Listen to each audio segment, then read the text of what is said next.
সূর্যের প্রখর তাপে ডিমটি ফেটে হাঁসের একটা ফুটফুটে ছানা হলো। ওরে বাবা, ডিমের ভেতর কি যে গরম ছিল, বাইরে কি সুন্দর ঠান্ডা হাওয়া, কত গাছপালা আর সবুজ ঘাস, সব তো ঠিক আছে, কিন্তু আমার মা কোথায়?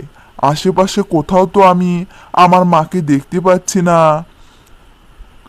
যাই একটু সামনে এগিয়ে দেখি, কোথাও আমার মাকে খুঁজে পাই কিনা। এই বলে হাঁসের ছানা তার মাকে খোঁজার জন্য সামনের দিকে এগোতে থাকলো। হঠাৎ পথে হাঁসের ছানার সাথে এক বিশাল হাতি দেখা হয়ে গেল।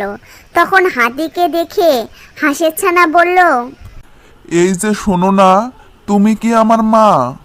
না ছোট ছানা, আমি তোমার মা না। ভালো করে আশেপাশে খুঁজে দেখো, তোমার মা তো হয়তো আশেপাশেই আছে। ও তাই, আমি ভেবেছিলাম তুমি আমার মা।